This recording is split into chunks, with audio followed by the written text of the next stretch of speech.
अगर हम एक लम्हे के लिए अपनी रोज़मर्रे की ज़िंदगी से बाहर निकलें और एक ऐसे कैनवस का तसव्वुर करें ना, जो हज़ारों मील पर फैला हुआ हो। मतलब एक ऐसी पेंटिंग जिस पर किसी ब्रश से नहीं बल्कि पानी, हवा और वक्त ने लाखों सालों तक तस्वीर कशी की हो। जी बिल्कुल। और हम इंसान अक्सर अपने इर्द गिर्द के इन मनाजिर को महज बेजान पत्थर या बस एक मिट्टी का ढेर ही समझते हैं। बिल्कुल ऐसे ही है, लेकिन असल में हकीकत इससे कई ज़्यादा दिलचस्प है। ये जो हमारी ज़मीन है, ये दरअसल फितरत और इंसानी इरादों का सबसे बड़ा, सबसे तफसीली और खामोश आर्काइव है। और आज की इस तफसीली गुफ्तगू में हमारा मकसद भी यही है। हम चीन के कुछ ऐसे अजीम जोग्राफियाई और तारीखी मकामात के राजों पर बात करेंगे जो हमारे इर्द गिर्द की दुनिया को देखने का नजरिया बिल्कुल बदल देंगे। बिल्कुल। और ये कोई आम सफ़र नहीं है, बल्कि ये समझने की कोशिश है कि ज़मीन कैसे अपने अंदर तारीख को महफूज करती है। मैं सोच रहा था कि अगर हम ज़मीन की सतह को महज एक नक्शे के बजाय एक खुली किताब की तरह पढ़ना शुरू करें तो कैसा होगा? तो सूरत हाल बिल्कुल मुख्तलिफ नजर आएगी। इस किताब के हर सफ़े पर, मतलब हर चट्टान की तह में और गारों के अंधेरे में, अर्जियाती तब्दीलियों और इंसानी जद्दोजहद की कहानियां दर्ज हैं। ये मनाजिर सिर्फ ये नहीं बताते कि माजी में क्या हुआ था, बल्कि ये दिखाते हैं कि फितरत की खामोश कुव्वतें कैसे काम करती हैं। और जब हम इन खामोश कुव्वतों की बात करते हैं ना, तो सबसे पहले जहन में फितरत की वो सुस्त लेकिन हैरत अंगेज रियाजी आती है। मतलब जिसने रंग, पानी और पत्थर को मिलाकर अजायबात तख्लीक किए हैं।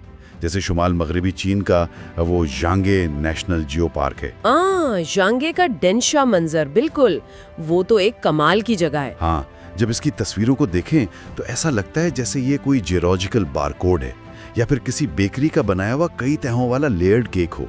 जंग आलूद सुर्ख, जर्द और सब्ज रंग की पट्टियां ऐसे लिपटी हुई हैं जैसे किसी देवकामत फनकार ने पत्थरों पर बराह रास्त पेंट कर दिया हो।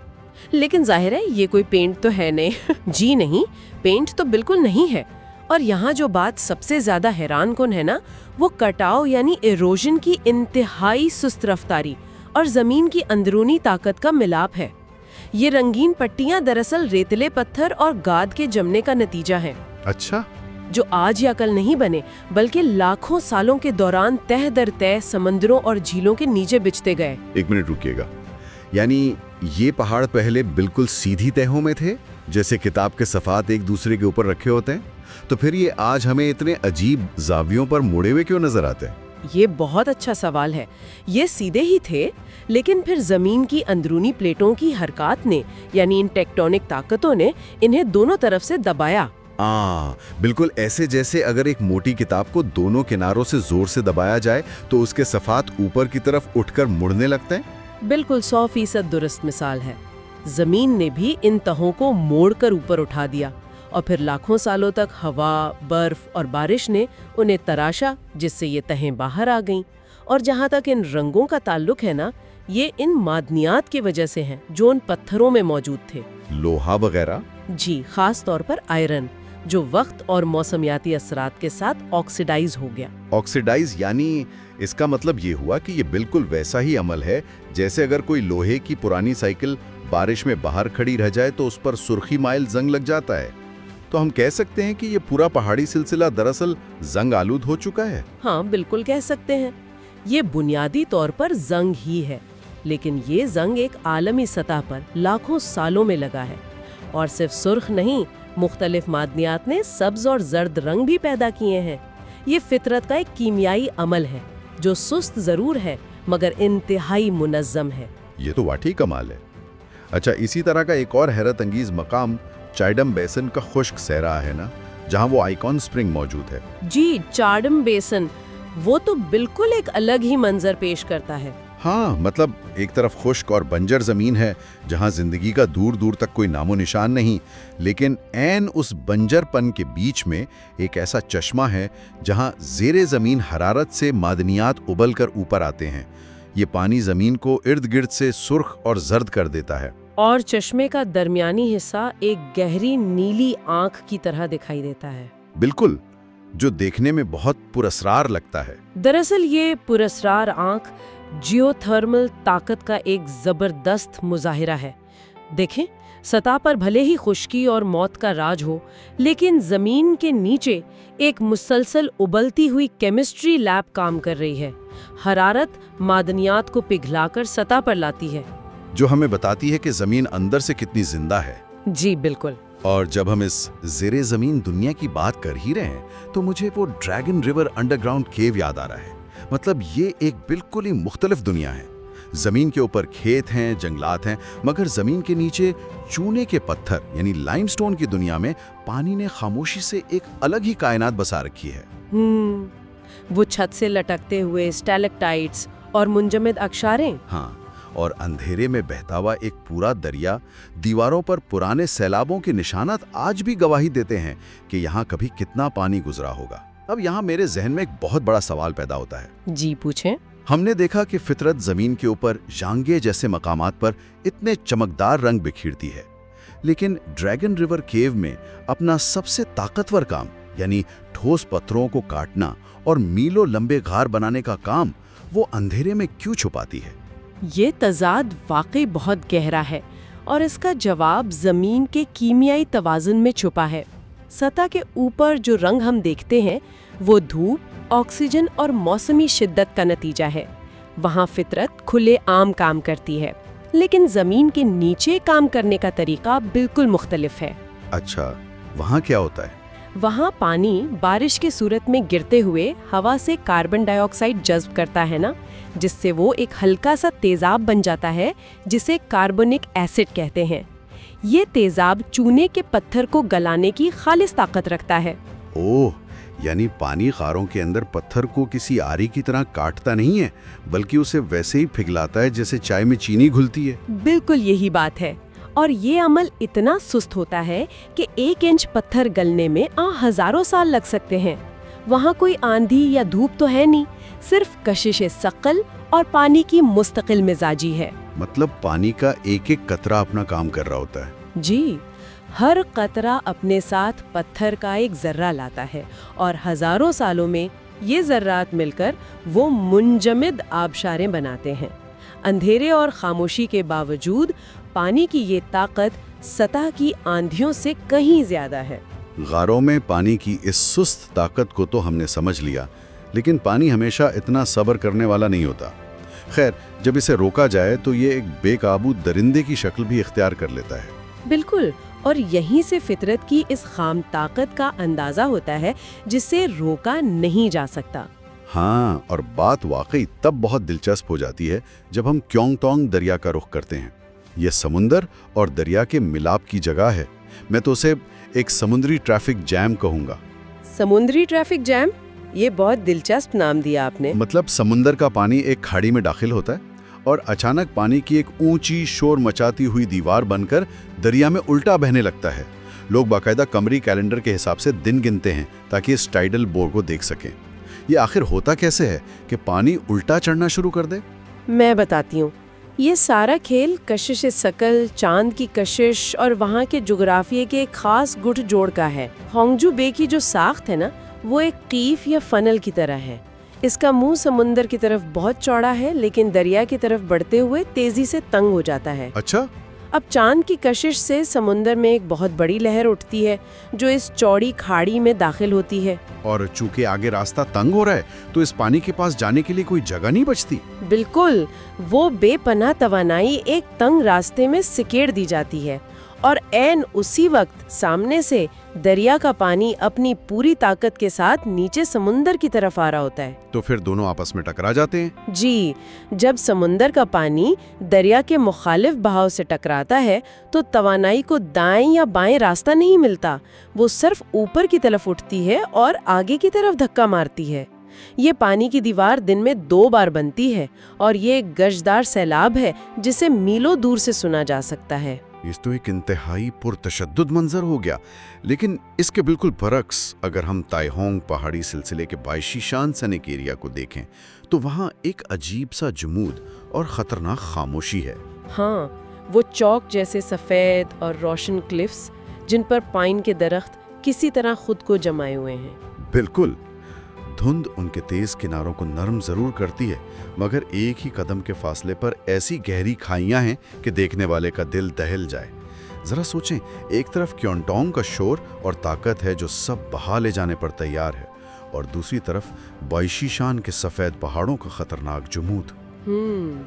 یہ فطرت کی انتہائیں ہیں۔ جی، تو یہ سوال ابھرتا ہے کہ یہ خطرناک مناظر انسانی بستیوں کے قیام پر کس طرح اثر انداز ہوتے ہیں؟ انسان ان کے بیچ میں رہتا کیسے ہے؟ دیکھیں، یہ انسانی تاریخ کا ایک بہت اہم پہلو ہے۔ انسان کبھی بھی فطرت کی ان انتہاؤں کے سامنے بے بس ہو کر نہیں بیٹھا۔ ہم فطرت کو فتح نہیں کرتے، بلکہ اس کے ساتھ گفتگو شنید کر کے اپنا راستہ نکالتے ہیں۔ کیونٹانگ کی مثال لیں، انسانوں نے اس لہر سے بچنے کے لیے دیواریں اور پشتیں تو بنائیں، مگر اس جگہ کو چھوڑا نہیں۔ یعنی انہوں نے خطرے کے بالکل پاس رہ کر اسے ایک عظیم تجارتی گزرگاہ بنا لیا۔ اور بائشیشان میں کیا ہوا؟ وہاں چونکہ زمین سیدھی نیچے گرتی ہے اور ہموار زمین کا وجود ہی نہیں، تو انسانوں نے وہیں بستیاں بسائیں جہاں تھوڑی سی بھی جگہ ملی۔ پہاڑوں کے کناروں پر لکڑی کے راستے بنائے اور چٹانوں کے اندر جگہیں تراشیں۔ مطلب انسان نے صرف بقا اور دفاع کے لیے کام نہیں کیا۔ جب انسان نے ان عظیم مناظر کو دیکھا تو اس نے ان پہاڑوں میں اپنے عقائد اور فن کو بھی تراشا۔ اس کا ایک بہت بڑا ثبوت یانگ گونگ گروٹوز ہیں۔ جی، یانگانگ، جو کہ تاریخ کا ایک شاندار شاہکار ہے۔ بالکل، یہ مقام ایسا ہے جیسے کسی نے پہاڑ کو اندر سے کھوکھلا کر کے ایک مکمل شہر تراش دیا ہو۔ 5ویں اور 6 صدی کے دوران ریتلے پتھر یعنی سینڈ سٹون میں 40 سے زائد غار کھودے گئے، جن میں ہزاروں مورتیاں اور دیو قامت بدھا کے مجسمے ہیں۔ اور یہ ناردرن وے ڈائنسٹی کے دور کا کام ہے، جب بدھ مت ان شمالی سرحدوں سے چین میں اپنی جڑیں مضبوط کر رہا تھا۔ لیکن مزے کی بات یہ ہے نا کہ یہ صرف مذہبی عقیدت نہیں تھی، بلکہ یہ ریاست کا ایک بہت بڑا سیاسی بیان بھی تھا۔ سیاسی بیان؟ ہاں، ایک عبادت گاہ کیسے سیاسی بیان ہو سکتی ہے؟ کیونکہ جو حکمران یہ بنوا رہے تھے وہ عوام اور آنے والی نسلوں کو دکھانا چاہتے تھے کہ ان کی سلطنت ان چٹانوں کی طرح اٹل ہے۔ انہوں نے ان مجسموں میں اپنے بادشاہوں کے چہروں کی جھلک بھی شامل کی۔ کیا بات ہے! لیکن چونکہ یہ ریتلا پتھر تھا تو نقصان بھی ہوا ہوگا۔ جی بالکل، قدرے نرم ہونے کی وجہ سے وقت، تیز ہوا اور آج کے کوئلے کی آلودگی نے انہیں شدید نقصان پہنچایا ہے۔ اسی لیے آج وہاں مسلسل حفاظتی کام چلتا رہتا ہے۔ ہاں، ان مجسموں میں ایک اور چیز جو نمایاں ہے وہ ان میں وسطی ایشیائی سٹائل کی جھلک ہے۔ چہروں کی بناوٹ، لباس کی سلوٹیں اور تاج یہ خالص چینی سٹائل سے مختلف ہیں۔ اور ایسا ہی احساس چیان شان نیشنل پارک میں بھی ہوتا ہے، جسے 1000 پہاڑوں کا علاقہ کہا جاتا ہے۔ ہاں، وہاں گرینائٹ کی چوٹیاں ایک ساتھ جڑی ہوئی ہیں اور ان کے درزوں میں عبادت گاہیں چھپی ہوئی ہیں۔ جی، تو اگر ہم ینگونگ پر واپس آئیں، ان پتھروں پر وسطی ایشیائی سٹائل کا آنا کیا یہ بتاتا ہے کہ سلک روڈ سے صرف ریشم اور مسالے نہیں بلکہ خیالات، فن اور ثقافتیں بھی سفر کر رہی تھیں؟ کیا ہم کہہ سکتے ہیں کہ یہ پتھر تاریخ کو ہماری لکھی ہوئی کتابوں سے زیادہ ایمانداری سے محفوظ کرتے ہیں؟ میں اس بات سے 100% متفق ہوں۔ دیکھیں، کتابیں جلائی جا سکتی ہیں، ضائع ہو سکتی ہیں اور تاریخ دانوں کی آرا حکمرانوں کے حساب سے بدل سکتی ہیں، لیکن جب کسی نے چھینی اور ہتھوڑے سے مہینوں لگا کر ایک ٹھوس چٹان پر دوسری تہذیب کا لباس تراش دیا تو وہ ایک مستقل مہر بن گئی۔ یعنی پتھر جھوٹ نہیں بولتے؟ بالکل نہیں بولتے، وہ اس دور کی سوچ کی عکاسی کرتے ہیں جو ان پر نقش کر دی گئی تھی۔ روحانیت اور فن کے بعد اگر ہم انسانی تاریخ کا ایک اور پہلو دیکھیں تو ترجیحات صرف عبادت تک محدود نہیں رہیں۔ عبادت گاہیں بن گئیں، اب بات آئی طاقت اور دولت کو محفوظ کرنے کی۔ یہیں سے ہم پہاڑوں سے نکل کر قلعوں کی طرف بڑھتے ہیں، جیسے ہوانگ چینگ شانگ فو۔ جی، چن خاندان کی وہ عظیم رہائش گاہ۔ بالکل، جو امپیریل سسٹم کے عالم تھے۔ لیکن جب اسے دیکھیں تو یہ عام گھر نہیں لگتا بلکہ ایک قلعہ نما شہر لگتا ہے۔ اس میں باقاعدہ دفاعی نظام، واچ ٹاورز اور سرد ہواؤں سے بچنے کے لیے خاص صحن موجود ہیں۔ اور اس طرز تعمیر کے پیچھے محض دفاع نہیں تھا، یہ کنفیوشس تعلیمات کا جیتا جاگتا ثبوت ہے۔ وہ کیسے؟ کنفیوشس فلسفے میں ہر چیز میں ایک ترتیب اور درجہ بندی کا ہونا بہت ضروری ہے۔ وہاں دروازوں کی جگہ، صحنوں کی تقسیم، یہاں تک کہ اندرونی راستے بھی اس بات کو مد نظر رکھ کر بنائے گئے کہ خاندان کے بزرگوں، بچوں اور خادموں کا نظم و ضبط برقرار رہے۔ ये तो वाकई एक मुकम्मल समाजी निज़ाम था जो ईंटों और पत्थरों में ढाल दिया गया। और अगर हम मुआशियत की बात करें तो पेंग्याओ कदीम शहर की मिसाल बेमिसाल है। सदियों पुराना ये शहर आज भी अपनी फसील के अंदर जिंदा है। लेकिन मुझे जिस चीज़ ने हैरान किया वो यहाँ के पुराने ड्राफ्ट बैंक्स हैं। मैं तो उन्हें पुराने ज़माने का वायर ट्रांसफ़र या ब्लॉकचेन कहूँगा। हाँ, वाकई ये चीन की मुआशी तारीख का एक बहुत बड़ा इनकलाब था। उन्होंने चांदी को फिजिकली उठाकर ले जाने की रिवायत को ख़त्म कर दिया। लेकिन एक मिनट, मुझे ये समझाएं कि ये काम कैसे करता था। मतलब ऐसे वक्त में जब रास्तों पर डाकुओं का राज था, चांदी लुटने का खतरा रहता था, ऐसे में कागजी दौलत की मुंतकली के आइडिया पर किसी ताजर ने महज एक कागज के टुकड़े पर एतबार कैसे कर लिया? यही तो इस निज़ाम की खूबसूरती थी। ये सिर्फ कागज नहीं था, इसके पीछे एक इंतहाई महफूज निज़ाम था। पहले ताजरों को भारी धातें ले जानी पड़ती थीं, जिसके लिए निजी फौजें चाहिए होती थी। ड्राफ्ट बैंक्स ने इस मुश्किल को एतमाद और खुफिया कोड्स से बदल दिया। खुफिया कोड्स? हाँ जी, उन बैंकों को चलाने वाले खानदानों की साख्त इतनी मजबूत थी कि उनकी रसीद पर कोई शक नहीं करता था। वो खुफिया वाटरमार्क्स, खास मोहरें और ऐसे कोड वर्ड्स इस्तेमाल करते थे जो सिर्फ उस बैंक की दूसरी शाख को पता होते थे। वाह, यानी चांदी का भारी वजन गायब हो गया और उसकी जगह खानदानी साख्त ने ले ली। इस एक इजाद ने तो तिजारत की रफ्तार को कई गुना बढ़ा दिया होगा और पोंगियाओ को उस खित्ते का फाइनेंशियल हब बना दिया होगा। इंसान ने अपने मालियाती निजाम को कितना जदीद कर लिया था। बिल्कुल, और शहर अब सिर्फ रहने की जगह नहीं रहे, बल्कि मईशत के वो किले बन गए जो पूरे मुल्क को कंट्रोल कर सकते थे। खैर, जिंदगी गुजारने, दौलत कमाने और किले बनाने के बाद जब इन ताकतवर हुक्मरानों को मौत गले लगाती है तो क्या होता है? उनके छोड़े हुए निशानात एक बिल्कुल नई कहानी सुनाते हैं। यहाँ हमारे पास यादगारों की दो मुख्तलिफ अक़साम है। एक तरफ मंग टॉम्स हैं, जहाँ 13 मंग बादशाह दफन है जी, जिन्हें फेंग शुई के सख्त उसूलों पर बनाया गया। बिल्कुल। पीछे अजीम त्यांशु पहाड़ और आगे खुला मैदान, वहाँ का मुकद्दस रास्ता जहाँ पत्थर के शेर और हाथी खामोशी से खड़े हैं, और वो डोंगलिंग मकबरे का ज़ेरे ज़मीन महल आज भी अपनी भारी दीवारों के साथ एक पुरस्रार और दबाव वाला एहसास देता है। और ये दबाव वाला एहसास जानबूझकर पैदा किया गया था। मुंग बादशाहों का ये तर्ज़े तामीर दरअसल इस बात का ऐलान था कि मौत उन्हें ख़त्म नहीं कर सकी। वो मौत के बाद की दुनिया को भी एक रियासत समझते थे, यानी अबदी ताकत और कंट्रोल दिखाना चाहते थे। बिल्कुल। उन्होंने जमीन को खोदकर एक ऐसा किला बनाया जहां वो वक्त और चोरों की पहुंच से दूर हमेशा महफूज रह सकें। लेकिन अब जरा उसके बिल्कुल दूसरी तरफ देखें। मुंग बादशाहों ने तो जमीन के अंदर आलीशान महल बना लिए, मगर चंगेज खान, जिसने आधी मालूम दुनिया को रौंद डाला, उसकी यादगार चंगेज खान म्यूजियम ऑडोज में है। और हैरत की बात यह है कि ये असल कब्र है ही नहीं। जी, उनकी असल तदफीन की जगह आज तक एक राज है। और इस यादगार में खैमानुमा हॉल हैं, और सबसे ताकतवर चीज सुल्दे हैं, यानी घोड़े के बालों से बने रूहानी झंडे जो खामोशी से खड़े इस फातेह की याद दिलाते हैं। तो मेरा यहाँ पर एक सवाल है, क्या एक नजर न आने वाली और गायब कब्र एक आलीशान ज़ेरे ज़मीन महल से ज्यादा पुरअसरार और ताकतवर असर रखती है? ये तारीख का सबसे गहरा तजाद है। एक ज़ेरे ज़मीं महल बेशक ताकतवर है, लेकिन ये जाहिर करता है कि हुक्मरान एक खास जगह से बंधा हुआ है। आप इसे नक्शे पर तलाश कर सकते हैं और उसकी खुदाई कर सकते हैं, लेकिन चंगेज खान की नामालूम कब्र, इस राज ने उसे एक द्योमालाई कहानी बना दिया है। मतलब वो किसी एक जगह दफन नहीं है? बिल्कुल। ऐसा महसूस होता है कि वो इस पूरे खित्ते की हवाओं में और उन सुल्दे के झंडों में आज भी मौजूद है, जिसे आप देख नहीं सकते, छू नहीं सकते, उसे मिटा भी नहीं सकते।